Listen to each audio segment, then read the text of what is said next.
¿Qué tal, amigos de Página Abierta con la Historia?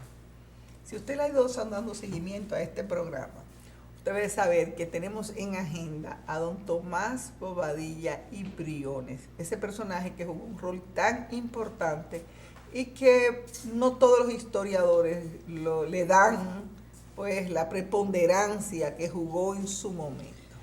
Pero vamos a ver otras actividades, además a recrear las mismas que ya vimos de don Tomás Bobadilla. Buenas, doña Diana.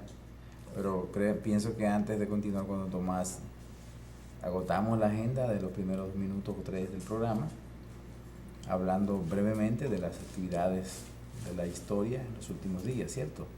Perfecto. Bueno, puede decirse que la historiografía y las actividades históricas han estado un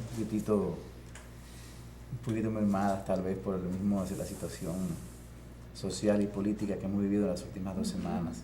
Últimamente, tú sabes que en algunos medios, por lo menos en las redes sociales, he visto que están poniendo la biografía de personajes de nuestra historia reciente, digamos, hace 50 años, de Ilio Capozzi, que si bien no era dominicano, pues tuvo una participación importante en lo que fue la toma Palacio de Juan Miguel Román. Murió junto con Fernando Domínguez. Exacto.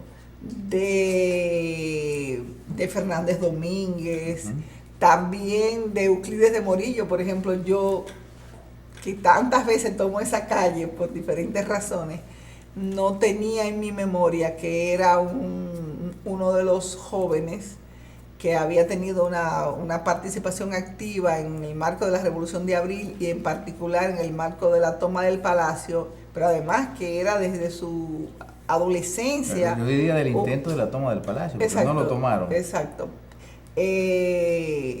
Pero que es real, bueno, y no estuvo allí en algunos momentos el presidente Molina Ureña. Sí, pero eso fue al principio, no fue después. Ok, sí, porque esto es mayo, era que yo fue en abril. Sí. Pues bien, entonces, pero que Euclides de Morillo no solamente tuvo una participación en ese hecho histórico, sino que ya desde su juventud, pero prácticamente adolescencia, había sido un luchador del 14 de junio junto con las hermanas Mirabal, en fin, que era una persona muy inquieta y entregada a lo que él entendía que era la causa política justa para el país, y perdió la vida precisamente en ese intento de toma de Palacio. Claro que sí, mire, brevemente volvemos a recalcar la encomiable labor que viene llevando la Academia Dominicana de la Historia en estos últimos 15 años, y al igual que el Archivo General de la Nación, que han producido entre ambas más de 400 libros, todos de importancia, muy pocos puede decirse que no han sido, diríamos, neurálgicos, capitales para la historiografía dominicana.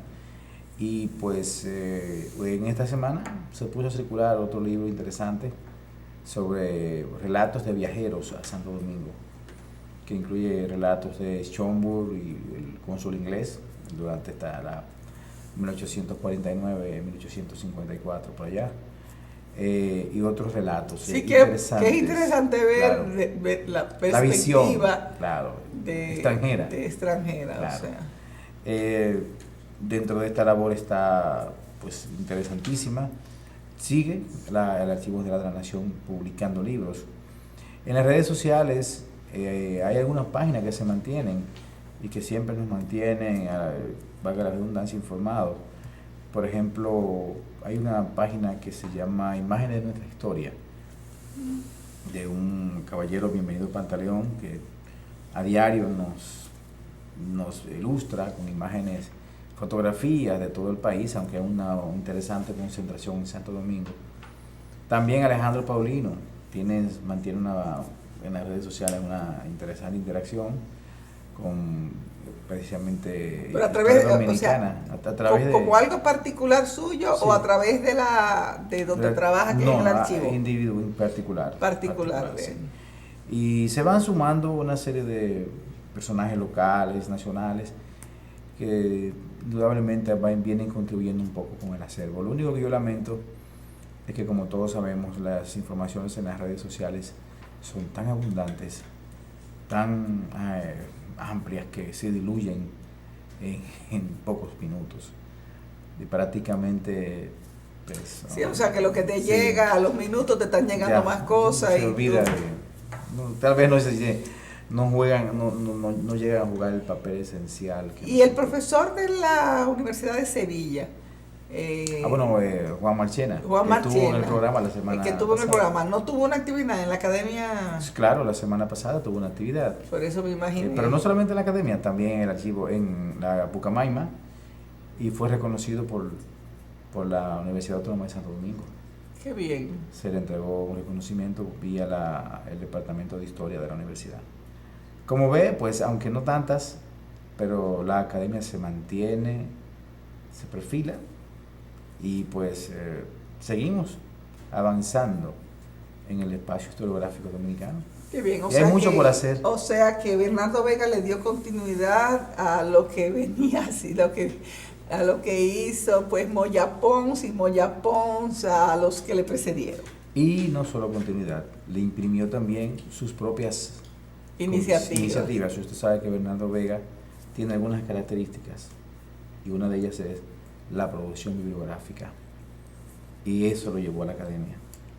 Lo que no significa que Moya Pons, Checo, Emilio Cordero y Roberto Casá no lo hicieran, no, en absoluto, sino que él le imprimió esos nuevos bríos. Qué bueno. Y pues pienso que se ha producido una interesante etapa de la presencia aquí del doctor Bernardo Vega, que por cierto ya en este año ya pues cumple su ciclo de 3 años como al frente de la Academia Dominicana de la Historia. O sea que un nuevo historiador ocupará esa silla. Un nuevo historiador ocupará la presidencia, y nuevos historiadores de los miembros de número ocuparán la junta directiva de la academia.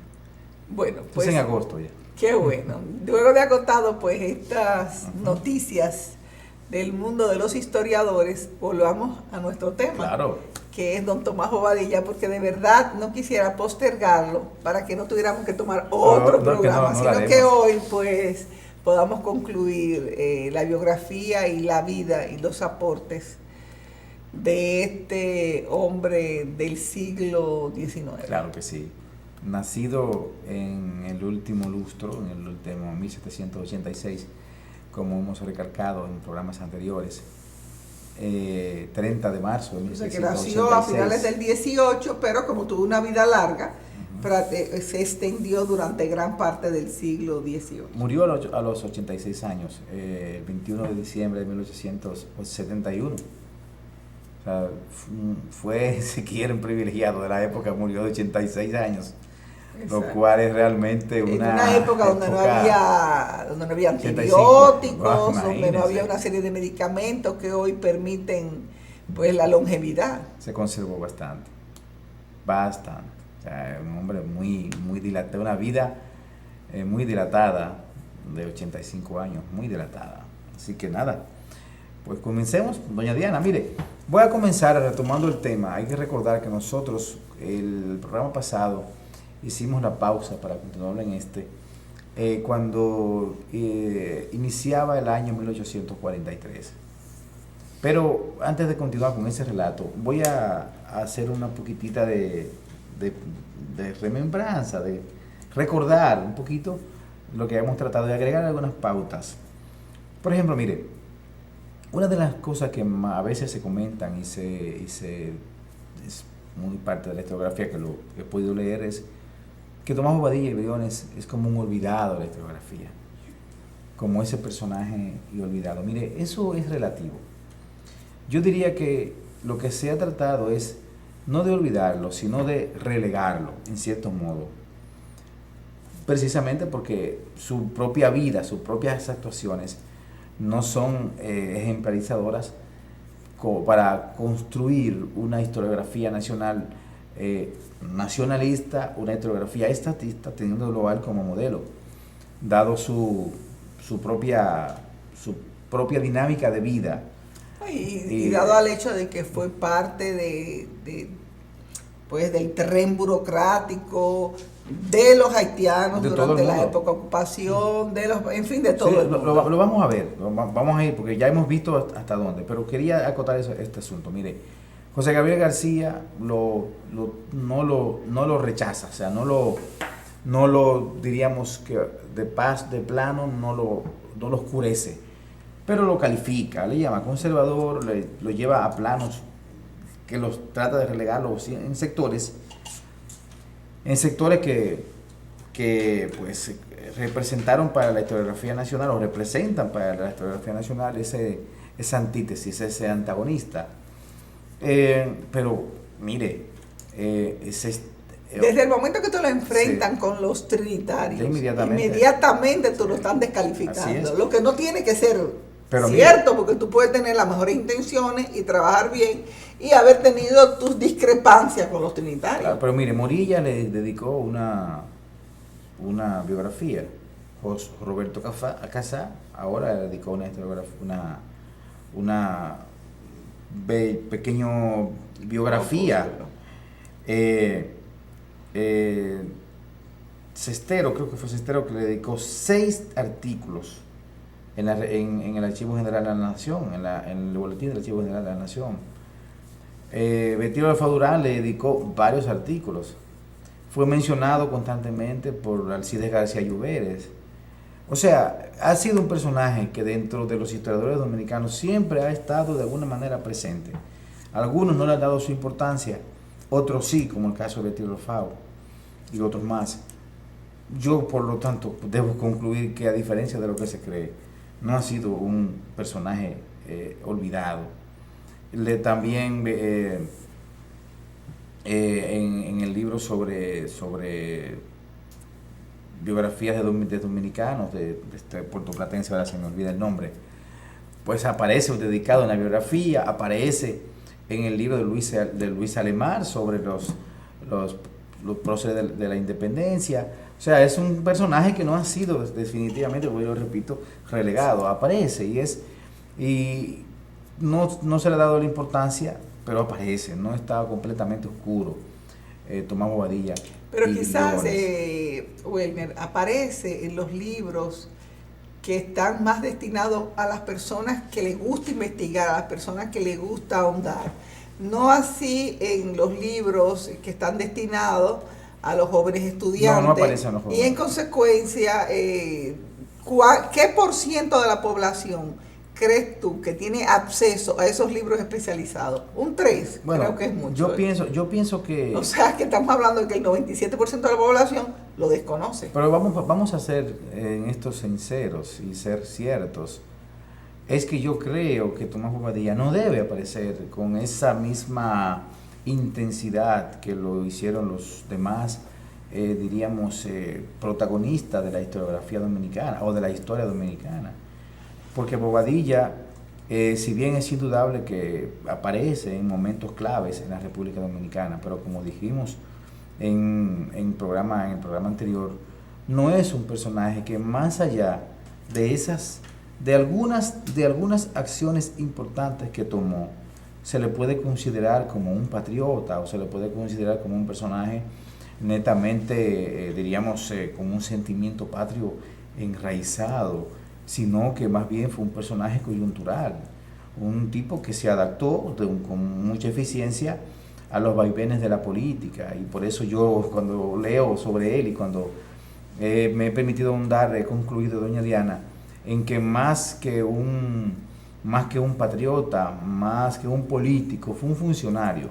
Más que un político, fue un funcionario público. Si yo lo ubico desde el punto de vista político y desde el punto de vista patriótico o desde el punto de vista de un personaje histórico, como forjador, como parte de esa historia dominicana, indudablemente que puedo llegar al momento en que mis palabras pueden denostarlo. Por eso yo voy a tratar de ubicarlo en una categoría de funcionario público. Bueno, pero vamos a seguir hablando de ese funcionario sin denostarlo ni exaltarlo, claro, sino simplemente viéndolo en los roles que le tocó jugar en su momento. Pero eso será en las próximas entregas, o sea, en los próximos segmentos de este programa, claro, de Página Abierta en la Educación. En la con historia, Ey, ey, con ey. la historia. Corrija eso Pero ahí. no importa, porque es que estamos educando en el área de la historia.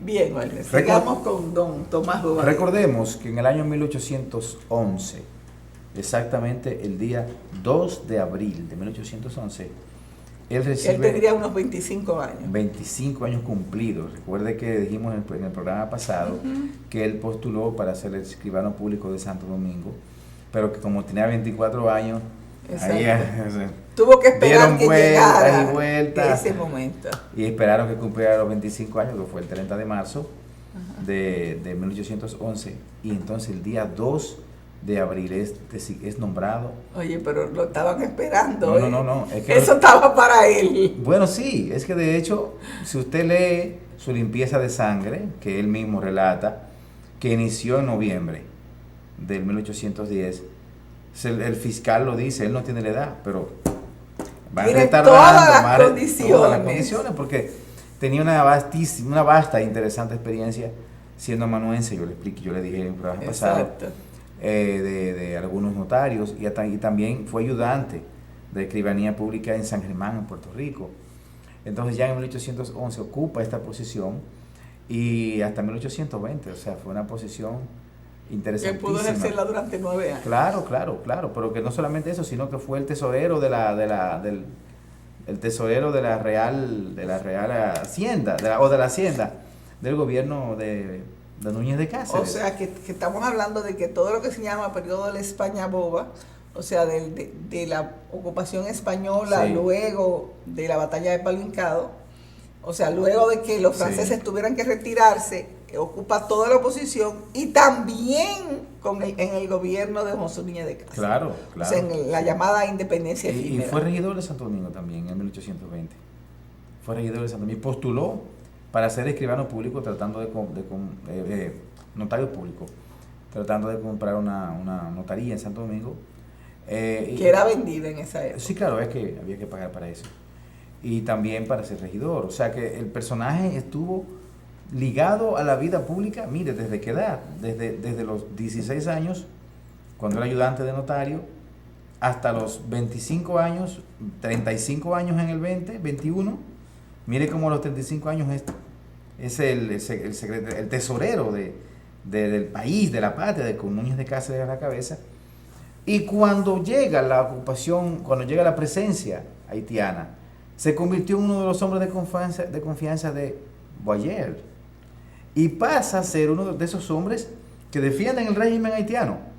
Todos sabemos, los historiadores lo saben, todo el público lo sabe, que en 1830 fue Tomás Bobadilla uno de los que alzó la voz en contra de las pretensiones de España de recuperar a Santo Domingo. Y allí es cuando él escribe precisamente una especie de manifiesto de contestación a las pretensiones españolas. Siendo de pura sangre, como tú dices, de limpieza de sangre, en consecuencia de descendencia, o sea, él descendiente y con posesión de ascendencia española. Claro, mire, en el 22 fue parte de la comisión de instrucción para la instalación de escuelas. En el 32 era director del colegio, de una escuela en Santo Domingo, en el 32. En el 30 fue notario público, el 31 designado notario público de Santo Domingo. Entre el 22 y el 30 fue el fiscal del Ceibo, y a partir del 32 también fue defensor público de Santo Domingo, y era uno de los hombres de mayor confianza, no de confianza, en el que Boyer confiaba por su capacidad, por su conocimiento. Y yo me pregunto, cuando hubo la crisis de Boyer, que pasa a ser Charles Serral, él sigue subido en el palo, como decimos vulgarmente, a las personas que ocupan posiciones públicas. Es que doña Diana, en el único momento que Bobadilla no estuvo subido en el palo. Fue entre 1847 y 1849, cuando sale al exilio a raíz de unas incongruencias con Santana, pero con la vuelta al poder de Jiménez, con la llegada al poder de Manuel Jiménez en el 1849, él vuelve al país y ocupa cargos importantísimos. O sea, estamos hablando de un personaje que sencillamente era uno de los hombres más preparados y de mayor conocimiento de las cosas públicas que tenía la República Dominicana por entonces. Y en consecuencia los jefes de Estado pues se auxiliaban de él. Claro, y era uno de los tipos de mayor conocimiento, eso es indudable. Y no era, oiga lo que le voy a decir ahora, no era un tipo en el que la gente podía, diríamos, tener desconfianza. O sea, él no era que traicionaba, sino que si usted llegaba, él simplemente se adhería a su régimen y le era fiel. Le era fiel. Hasta ahora, en lo que yo he leído, no he encontrado un momento. Hay personas que entienden que su fidelidad no es con personajes públicos momentáneos, sino con el Estado. Con el Estado. Con el Estado. Sí. En consecuencia, tienen unos conocimientos, tienen una formación, tienen una experiencia. Exacto. Que la ponen al servicio del Estado, no importa quién sea que lo esté dirigiendo. Como Werner. Yo tengo 19 años en el Congreso. Ella es un funcionario de carrera, por ejemplo. No me estoy asimilando a nadie. Como usted, que tiene, ¿cuántos años te tiene en la universidad? Como 50, son 40, no sé. 50 no, pero 30 y muchos. 30 y tantos, y usted ha tenido tantos rectores, sí. Por ejemplo. Y de verdad que me ha sido placentero, no servirle, porque no he tenido que servirle, sí, pero hacer mi función que me corresponde y que me ha correspondido como funcionario bien público, como funcionaria de esa academia. Yo le voy a poner un ejemplo clásico que el país lo conoce. Pari Goico, un personaje Parisito, conocido, 48 años al frente del área legislativa del Senado de la República. 48 años.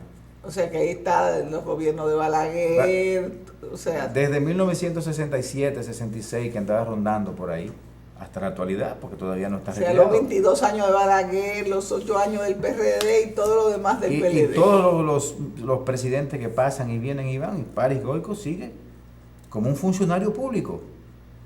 Y eso no significa que haya sido desleal, que haya sido... No. Simplemente cumple con su función.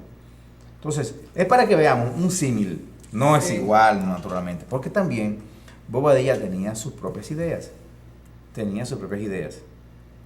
Pero se iba plegando las necesidades. Ahora bien, visto un poquito, porque vamos a ir situando algunas de las funciones que fue teniendo. Ya hemos visto que durante la presencia haitiana, notario público, dirigió escuelas, miembro de la Comisión de Educación en el 22, dirigió una escuela en el 32, mire, para los que dicen que no había escuela en la época, sí había escuelas, habían comisiones de enseñanza. Dirigió una escuela en el 32, notario público. Estamos hablando de Trujillo, 1832, claro. O sea, estamos hablando de un personaje que de una u otra manera tuvo todas estas cantidades y que defendió en el 30 la presencia haitiana. Pero ya en el 43, cuando ya comienza... Ya los haitianos no gozaban de la popularidad pública. No, y entonces ya Charles Gerard había ocupado el poder, ya se estaba generando la situación, entonces... Había que aprovechar esa brecha que se abría entre un paso de un poder a otro que determina una debilidad. Exacto. Entonces, este momento clave en el proceso histórico dominicano, que es la fecha agosto-enero del 1843, pocos meses, solamente 5 meses. A enero del 44. De 44. Ya se vislumbraba la debilidad de este Estado haitiano y los dominicanos comenzaron entonces a convencerse de que definitivamente, de alguna manera... ¿Es ahora o nunca? Entonces, ¿quién era el partido que estaba encabezando los movimientos? El Partido Duartista. Vamos a colocarlo como Partido Duartista. Duarte, Sánchez, Mella, los Puello, Pina, claro, Duarte no estaba aquí, ni Pina, ni otros más, pero estaba Vicente Celestino, los demás, etcétera. Ahora, en el mismo grupo de los seguidores de Duarte había un cisma, Por un lado estaban los sanchistas y los mellistas. O sea, había un cisma. Y esa división, pues, generó conflictos, todos lo sabemos. Al punto de que en un momento dado, Sánchez le escribió a Duarte que Mella se había un poco oído por otras vías. Y esto generó, como sabemos, ciertas... O sea, esa disyuntiva, esa beligerancia entre los sanchistas y los mellistas, no cuestionaban a los duartistas, no cuestionaban a Duarte. Ellos eran duartistas, entre ellos. Sí, porque tenían... Ellos eran duartistas ambos, pero entre ellos tenían diferencias. Lo que pasa es que había uno, principalmente Mella, que quería el apoyo de los grupos de los comerciantes de Santo Domingo, que originalmente no apoyaban a los demás. Y provocó esa beligerancia entre los propios... Bueno, este era Sánchez. Esto provocó la beligerancia entre los grupos. Y quien ya se decide formar parte de estos grupos es Tomás Bobadilla. Estas son la gente que claro, tienen que están ahí, posibilidades de claro, promoverse y proyectarse. Exacto. Aquí es que yo tengo que estar. En el medio de ese lío, de ese tremendo reperpero que había a finales de 1843, aparece Bobadilla, que se erige precisamente como ese ente aglutinador de esos sectores adversos de los mismos duartistas, pero también de los sectores de Santo Domingo que no tenían muy claro hacia qué camino enrumbar. Y de alguna manera el hecho de que Bobadilla el hecho de que fuera de más edad, de que fuera una persona más ponderada, con más experiencia, 58 años. Con más experiencia, pues también, aún hoy, la gente muy joven produce un cierto... Yo le voy a poner un ejemplo de un personaje que tiene esa aura, Hugo Tolentino Díaz. O sea, un ente aglutinador que se le respeta en el Congreso, es un tipo que cuando habla se callan, o sea, una persona que genera esa aura social, esa aura alrededor. Y más, no, vuelvo y repito, estoy buscando como símiles, porque el personaje tiene 57 años en este momento.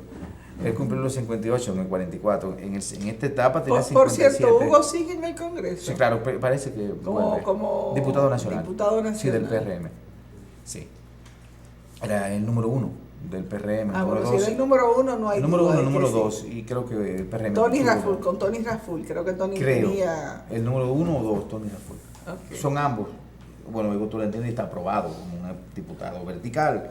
No, fue presidente de la Cámara de sí, Diputados en su momento, cuando era diputado no nacional, sino diputado por el PRD. Y un diputado de peso. Acaba de decirlo, cuando habló Hugo Tolentino Díaz. Usted podrá estar de acuerdo o no estar de acuerdo, pero habla. El tema se es... expresa bien. Claro que sí, y con base y con contundencia.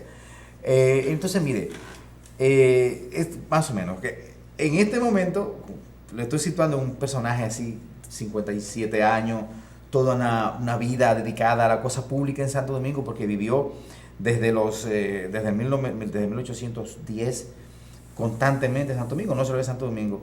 Esa aura, imagínense, el notario de Santo Domingo, el fiscal, ese hombre era realmente... Pero además, como tú mismo dices, en el 44 es el que hace la proclama. Ahí vamos. En el medio de esa aglutina todos estos sectores y se deciden entonces escribir el manifiesto del 16 de enero, lo cual los historiadores concuerdan en que sale de su pluma. Hay algunos que no necesariamente se lo atribuyen a él, eso es una discusión, pero la mayoría consideran que él fue quien lo redactó, que fue su autoría. Hay otros historiadores que han planteado lo mismo que yo le dije la semana pasada y que le repito ahora. Hay que ver el manifiesto del 16 de enero como la conjunción de las ideas de un grupo, independientemente de que él haya sido quien lo escribió, quien lo elaboró, quien le dio forma. Pero es indudable que se trata de la concreción de las ideas de un grupo. No podemos verlo al margen de ese grupo. No fue que Tomás Bobadilla se metió en una habitación y salió iluminado con ese manifiesto. No, hay que verlo desde otros ángulos. Vamos a atribuirle a él. Ok, él lo escribió, lo plasmó con la estructura técnica, ¿verdad? De un escrito de la época, de un manifiesto de la época, que él lo conocía porque él había participado en todo. Claro. Pero se escribió el manifiesto en contra de la presencia haitiana española, en contra de las pretensiones españolas en el 30. Entonces, él tenía la experiencia. En contra de las pretensiones de España de recuperar la colonia. Entonces, él es quien fragua Pero yo vuelvo y le repito, esto hay que verlo, no solamente decir, él fue el autor, claro que sí, vamos a decirlo, escribió, le dio sus ideas, sus formas, pero yo prefiero decir que este manifiesto, la conjunción de él y de ese grupo que se aglutinó alrededor del personaje. Entonces, cuando nosotros vemos esto, ya vemos un personaje que tiene una incidencia directa, porque produce un documento que ciertamente es el documento que le da vida al Estado Dominicano. Es el que lo sostiene. Ahora, ahí estaban las ideas de lo que debería ser el Estado. Eran de él, ¿no? Eran las ideas que se venían forjando desde 1838. Las ideas, aunque aparece el término separación, pero ahí aparecen esas ideas de igualdad, estamos hablando de del la juramento trinitario, de la República. Claro, de la trinitaria, de todo los postulados que venían teniendo los trinitarios del 1838. Señora, vamos a seguir hablando de Tomás Bobadilla y Briones. Vamos a verlo ya en nuestra etapa, ya como nación independiente. Pero eso será en el próximo segmento de Página Abierta con la historia.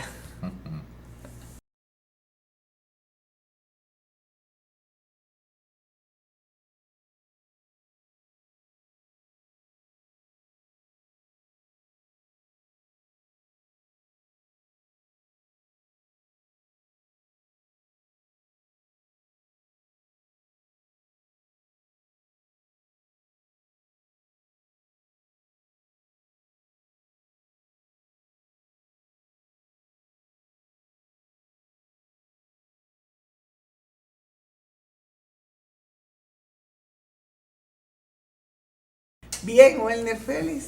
Mire, entonces, repito, él, como dice Alfao, como dicen todos, sí, él fue quien, escribe, le da forma, estructura, pero decir abiertamente que fueron sus ideas, porque si leemos el manifiesto, negamos todo el proceso revolucionario que se venía gestando desde 1836-37, que es la concreción de este proceso. Usted lee los movimientos trinitarios, las ideas de Duarte, todo lo que está alrededor de estos grupos se ven concretados en cierto modo en este manifiesto, los cuales no eran sus ideas, no lo eran. O sea, él no es que él, no estoy diciendo que no tenía esas ideas, es que no lo había demostrado. No era un patriota hasta ese momento. Tomás Bobadilla tampoco lo demostró nunca. No había demostrado ser un patriota, sino, vuelvo y repito, un funcionario público, el de mayor experiencia, el hombre que más conocía de la cosa pública en la experiencia que la ponía al servicio del que estuviera gobernando en ese momento. Ahí viene. El 27 de febrero, precisamente, dice Betilio Alfao Durán, lamentablemente fue Bobadilla, porque precisamente quienes se presentan a la puerta de la misericordia fueron Sánchez, Mella, Bobadilla y muchísimos febreristas. Pero quien, si se quiere, era como la cabeza del grupo, era Bobadilla. O sea, quien se erige como la cabeza más visible, la que menos discordia en ese momento generaba, era Bobadilla. Era Sánchez, era Mella. Recuerde que estamos hablando de dos muchachos de 20 y tantos años. Y además en discrepancia. Y en discrepancia. O sea, divididos. Entonces, él se erigía como ese elemento, como ese tipo, ¿verdad? Y de mayor experiencia. Y si se quiere, un grupo seguía a Bobadilla y otro grupo seguía al resto de los artistas.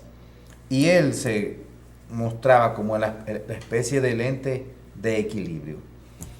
Y precisamente, ¡pam!, se proclama la República Dominicana.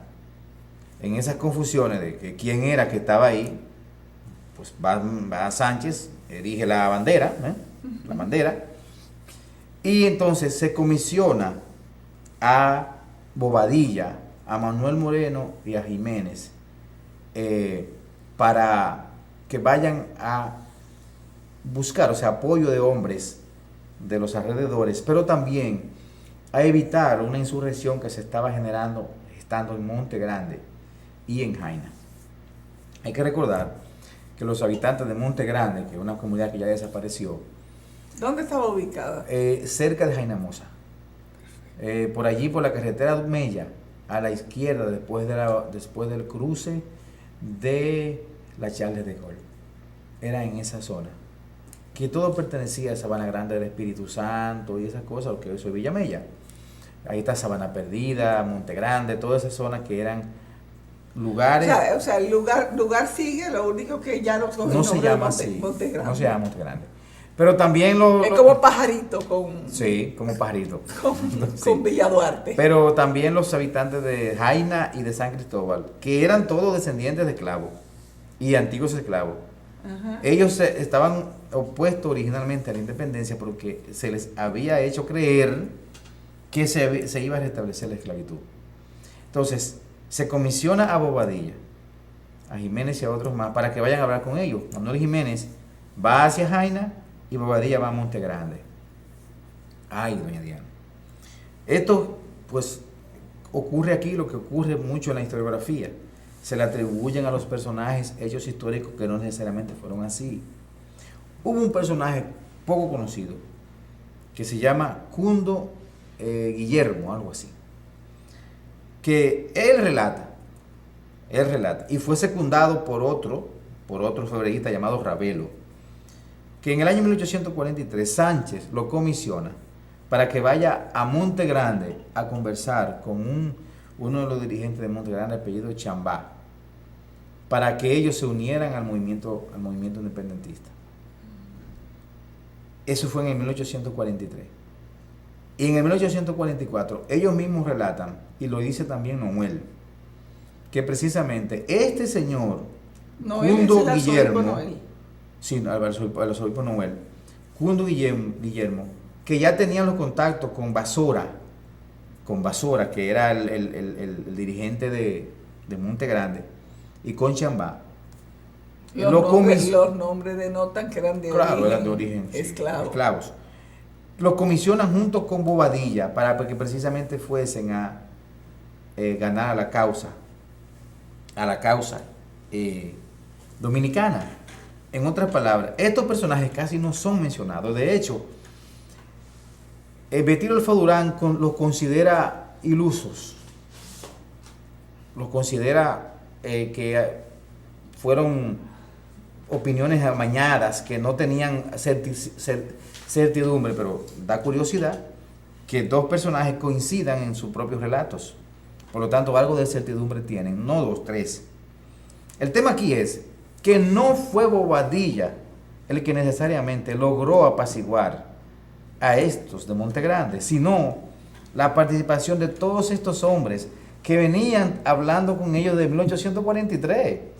Entonces Bobadilla ciertamente les hizo la promesa de que ellos iban a proclamar la abolición de la esclavitud. Fue como el arma política en el que ya lo aseguró, pero se hizo acompañar de estos personajes que originalmente ya habían hecho el trabajo de adhesión de este grupo. Lo que quiero decir es que la historiografía dominicana obvia a estos personajes con toda su intención y le ha dado la preeminencia a Bobadilla de que él fue el que logró que la gente de Monte Grande se uniera a la causa nacional. No, doña Diana. Claro, Bobadilla tuvo su trabajo, pero no podemos olvidar que junto con Bobadilla estaban estos hombres de abajo, de la clase común, que son olvidados. Si aún hoy, Welder Félix, son olvidados la gente de abajo, imagínate en el año 1844. No, pero ellos son olvidados por completo. Entonces, hoy también siguen siendo olvidados y lo recogen, pero los historiadores lo que han hecho es que lo han tirado al piso. No, eso es lo que ellos dijeron es mentira, fue Bobadilla. No, se comisiona, Sánchez lo comisiona. No, vete con Bobadilla. Porque ¿quién era que estaba haciendo la diligencia desde antes? Era el señor Cundo Guillermo, que estaba haciendo las diligencias para lograr la adhesión de la gente de Monte Grande. Y él acompaña a Bobadilla. Pues de allá para acá vinieron acompañados de la gente de Monte Grande.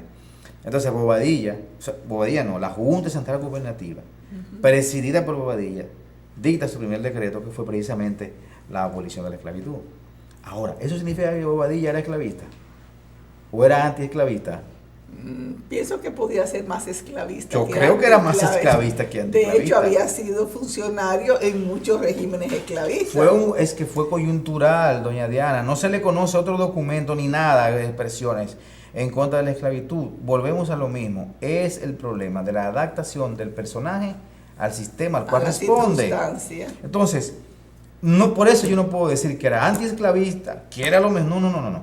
Hubo un problema coyuntural en el que él, como funcionario público esencial, hizo la promesa, aunque no fue él el que logró la adhesión, porque ya la adhesión estaba trabajada por esos personajes olvidados. Claro. Entonces, Bobadilla sí va con el personaje, como el que es como que vaya el presidente de la República, pero ya hay una comisión, claro, que ha y se concreta. El tema. Claro que sí. Entonces Bobadilla pasa a dirigir a partir del 28 de marzo, de febrero, la Junta Gubernativa, la Junta Provisional, que luego lo eligen a él como presidente de la Junta Gubernativa, de la Junta Central Gubernativa, y fue, si se quiere, entonces el primer presidente de la Junta Central Gubernativa. No fue el primer presidente de la República Dominicana, porque era un gobierno colegiado. Que fue Pedro Santana. Ese fue el primer presidente designado después de la proclamación de la Constitución. Pero quiero decir que tampoco fue el primer presidente de la República Dominicana, no. Él presidió y la Junta Central Gubernativa, que era la que a su vez, como decir que Rafael F. Bonelli, el triunvirato, el Consejo de Estado. Consejo de Estado. Era la persona que estaba en la posición más alta del Consejo de Estado, pero el Consejo de Estado estaba constituido por 7 personas. Exacto. Imagínense, entonces eran igual, de los cuales en su momento Duarte formó parte. Y las decisiones se tomaban no por decisión de una persona, sino por mayoría. Y así encontramos al personaje que permea en la vida pública dominicana. Después de que... Y luego que él tiene ese papel tan protagónico como presidente de la Junta Central Gubernativa, ¿cómo son sus relaciones con Santana en el gobierno de Santana? Porque vemos que en un momento se disgustó con Santana, incluso se tiene que ir fuera del país. Pasó a ser parte de su gobierno. Inmediatamente. Claro, inmediatamente Santana ya toma la presidencia, que se conforma el gobierno con los consejos de Estado, y él pasa a dirigir un ministerio, el Ministerio de Guerra y Marina. ¿Y qué sucede? Que esa relación se deteriora y él se tiene que ir de República Dominicana. Porque él se le opone a Santana después del 1846-47, pero ya él era miembro del Consejo Conservador, del Tribunado.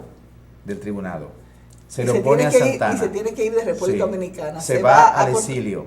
¿A Puerto Rico de nuevo? No fue Puerto Rico, no. Pero se va al exilio. Se va al exilio. Y dura casi 2 años. 2 años. En el exilio. Pero duró todo este tiempo siendo funcionario público y también luego pasó a ser miembro del Congreso. O sea, durante esos 2 años, estando afuera, seguía siendo funcionario público. No. O sea, entre el 44 y el 47. Okay. Fue primero funcionario público, fue parte de las, ¿cómo se llama? De los ministerios, del tren gubernamental principal del país, y luego fue miembro del Congreso.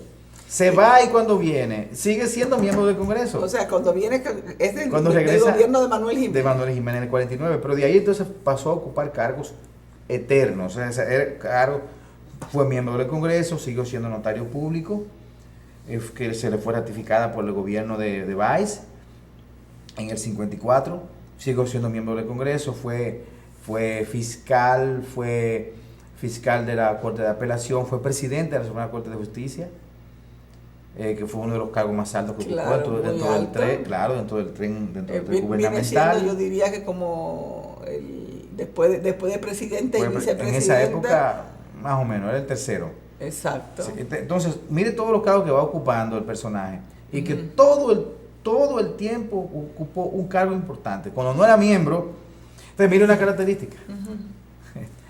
Él no fue un personaje de esos que ocupaban un cargo y que llegaban a cargos grandes y se quedaban ahí.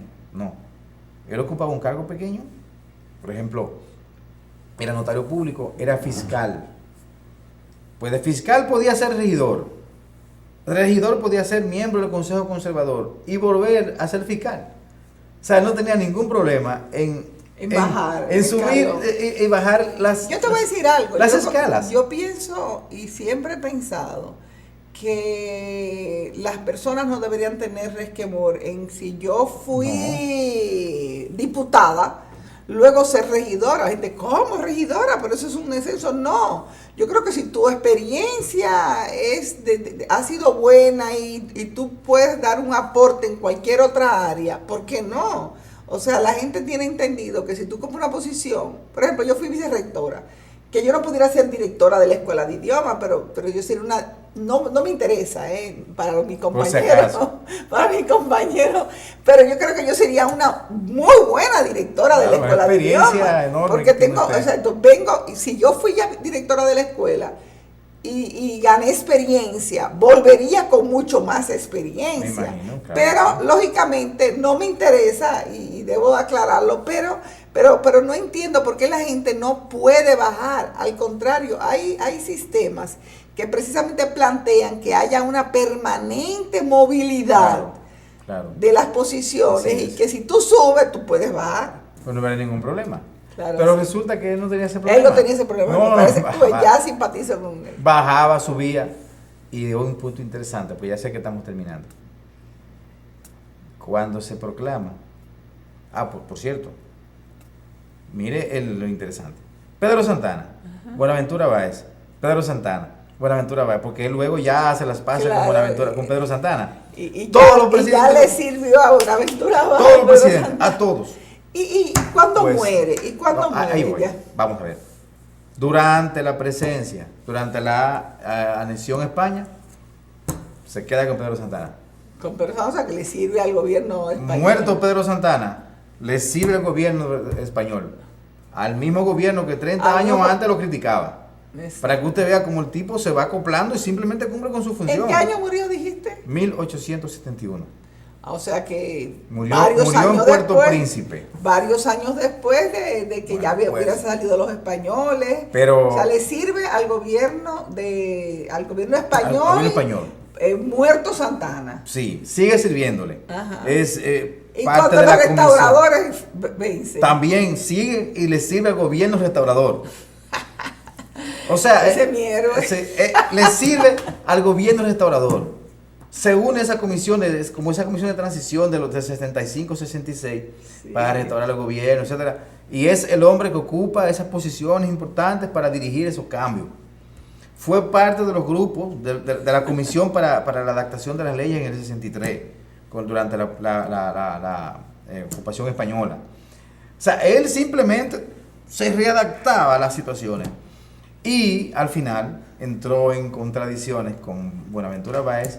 Cayó al exilio primero en Puerto Rico, luego en Puerto Príncipe, en donde muere a la longeva edad de 85 años. ¿Cómo ve usted, doña Diana? Esto es un programa que lamentablemente... ¿Sus restos fueron traídos al país? No, nunca, no se sabe dónde están sus restos, lamentablemente. No vamos a hablar aquí de los hijos que tuvo, pues no nos importa.